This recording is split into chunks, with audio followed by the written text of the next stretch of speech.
भगवान भोलेनाथ के प्राण प्रतिष्ठा भइल ओकरे उपलक्ष्य में कार्यक्रम रखल गई हो। तो हमारे तरफ से एक थे भगवान शंकर के विषय में एक थे विरहा सुनना, छोटा सा विरहा हम गा देते हैं। और विरहा में आप लोगों के कुछ किस्सा के लिए आप लोग विरहा पर ध्यान दिया। और जब विरहा में मन लगाए के सुनबो तब विरहा समझ में आएगी। बहुत छोटा सा विरहा है, आशा ही नहीं बल्कि पूर्ण विश्वास है कि आप लोगों को जरूर अच्छा लगेगा।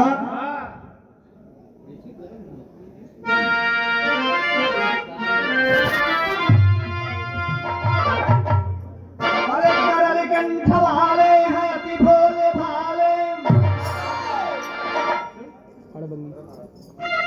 और भंगी भूतों के संगी दिगंबर, सोहत सवारी सदाशिव के नंदी,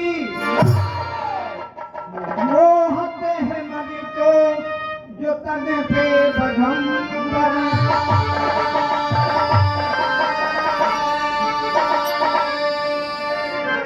सती संग में अंग पोते भभूति, सिर्फ संपदा में लिए की ढोली,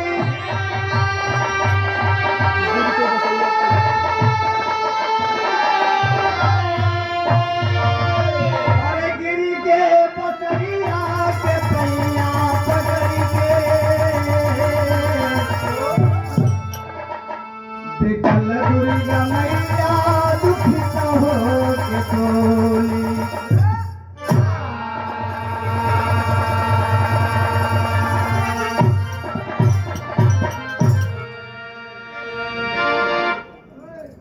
सारी बात के समझ ले भी हम भगवान भोलेनाथ पार्वती जी के साथ में कैलाश पर्वत पर बैठे हैं।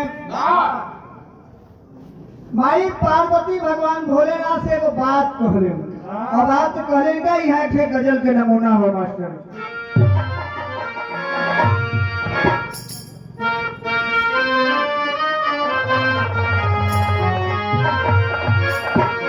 और सपना मेरा सजा दो, सपना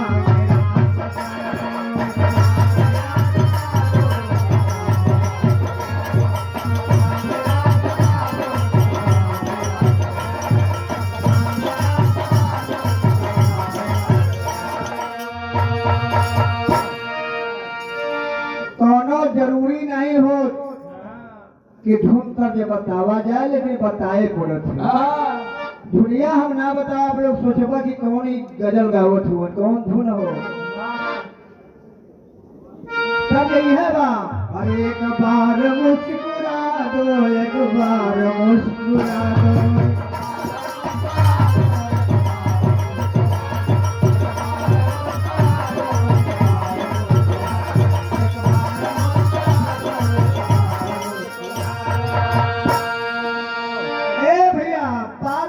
भगवान भोलेनाथ से कहा का कहा, और सपना मेरा सजा दो, सपना मेरा सजा दो,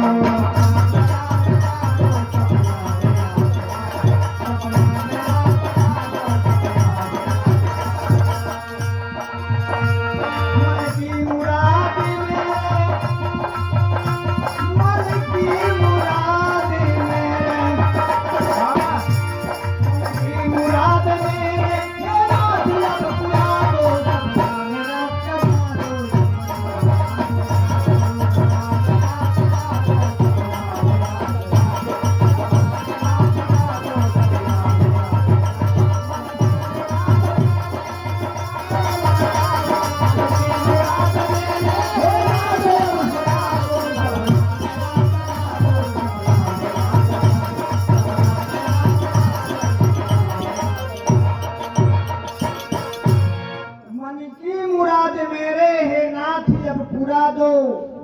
सपना मेरा सजा दो, सपना मेरा सजा दो। मन का मुराद का बाबू है बतावत है। नजम में कहल गई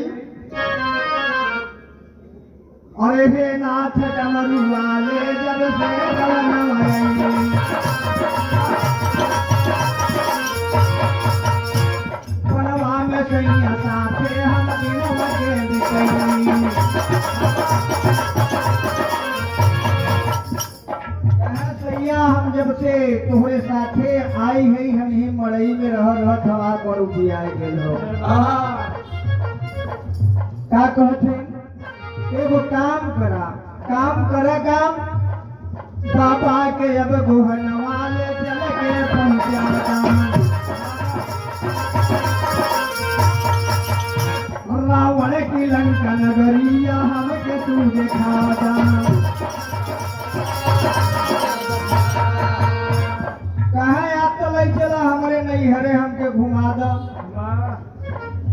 पार्वती भोलेनाथ से कहते अगर ना चला चाहत हुआ तो सुनीला कि रावण के लंका नगरी बड़ा सुंदर बा सैया हमके रावण के लंका नगरी अपने भक्त का लंका नगरी हमके देखा जाओ भगवान भोलेनाथ जब इतनी बात पार्वती की सुनते हैं तो माई पार्वती के कहे कि देखा हम तोरे नहीं हरे तो न लिया चलो पार्वती जी कहा काहे कोनो परहेज बका कहे नहीं परहेज और रहेज नहीं बा लेकिन हम रावण के अपने भक्त का लंका नगरी तोके जरूर देखा दे यहाँ अच्छा करने लगी मास्टर का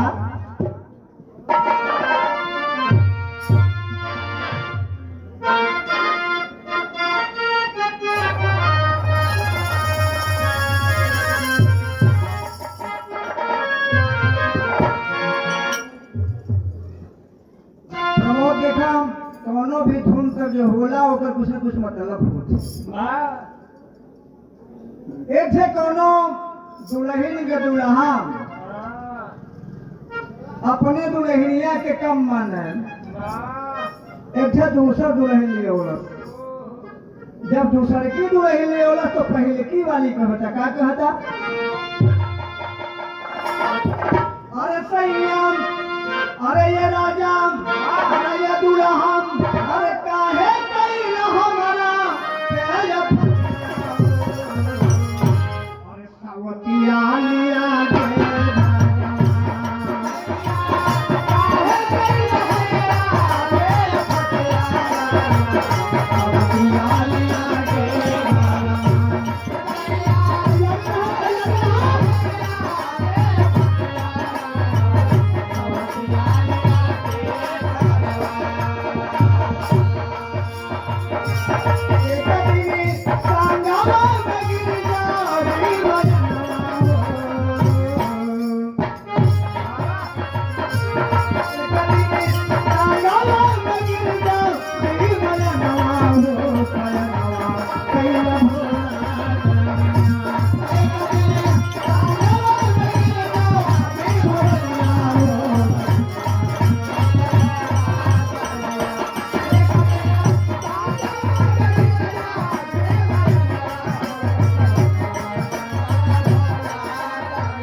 माई गिरजा से को बात कहन कहा कि देखा अब हमार चलत चलत चलत चलत पाँव में छाला पड़ गल हो, अब हमसे ना चला जात बा।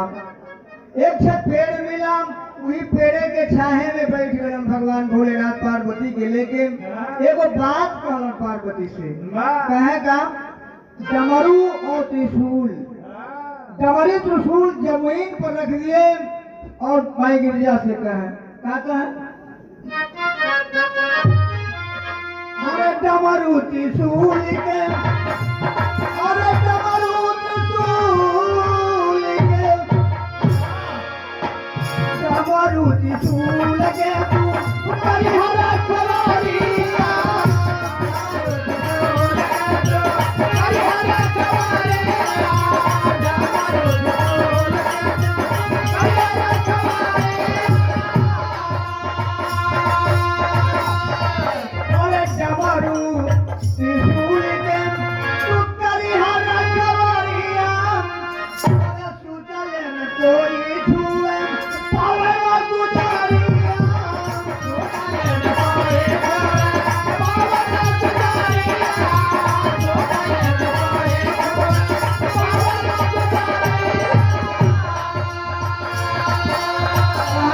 डमरू और त्रिशूल रखने चाहिए तो तू रखवारी कर सोई यहाँ मत, अब हमारे नींद लगता हम सोई।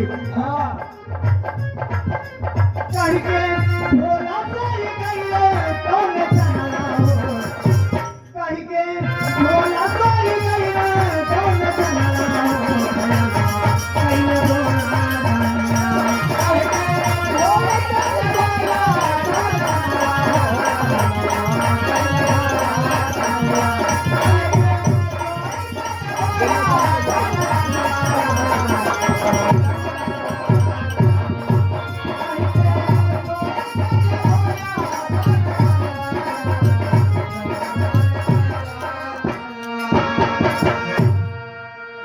हे बाबू भगवान भोलेनाथ कह के सो गए। तब तक भैल का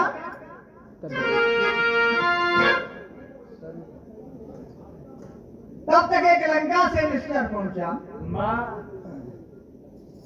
हे बाबू पार्वती जी पुरवैया हवा बहत बा, वो नहू के नींद छापे लगल, जमनु त्रिशूल के रखवारी के कहे भोलेनाथ तो सोते ही हुआ ना, पुनः सोए गए। पार्वती जी भी सोवे लगे। कैसे? एक से तरह दिमाका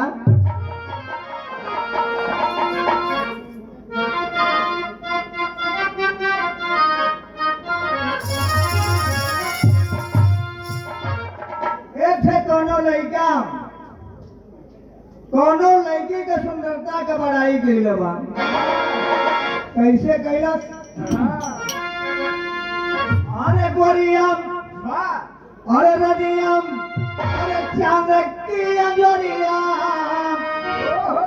अरे गोरियम, अरे पूनम की अंजोरिया, जैसन गोर बानू हो।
नमो ही भूल गए। तो नाम पूछ ले तो बताओ। गांव का नाम याद है, नाम भूल गया। हाँ देखें हाँ हाँ हाँ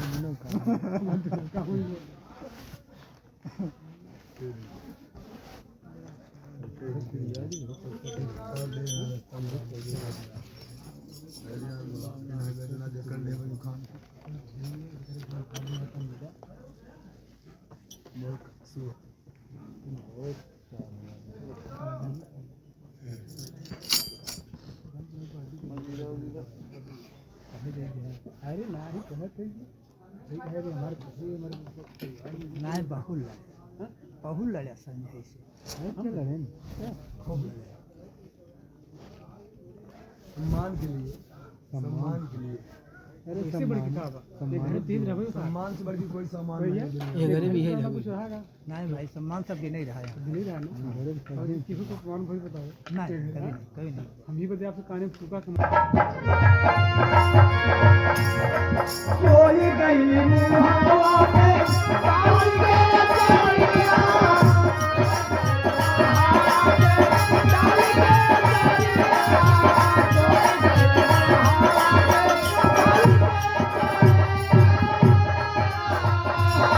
कोई गई मुहावा पे अरे काल के चलिया लंका निशाचर लेकर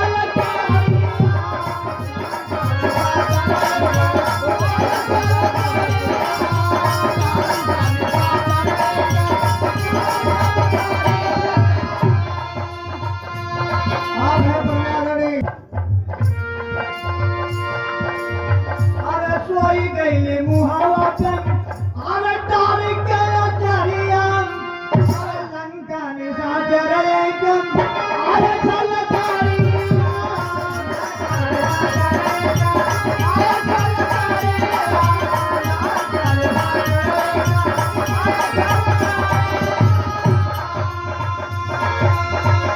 अरे चमरू लेके भाग दिया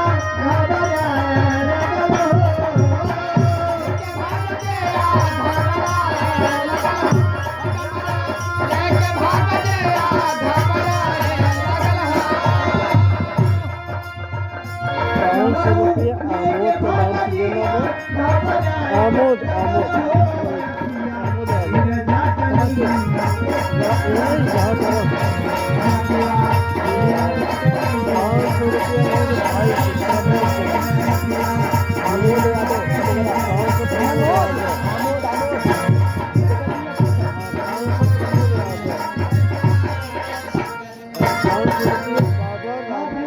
आमोद यादव बाबा राम आपसे मगड़ा की धरती से ये जिनके यहाँ कार्यक्रम चल रहा है आपके तरफ से 500 रुपए का सम्मान किया गया।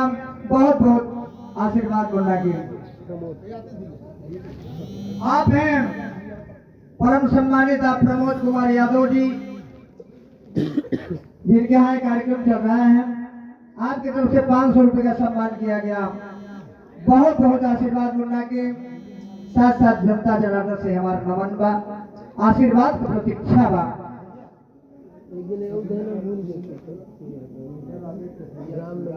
आप हैं परम आदरणीय रविंद्र यादव आपके सहिया के पूरा से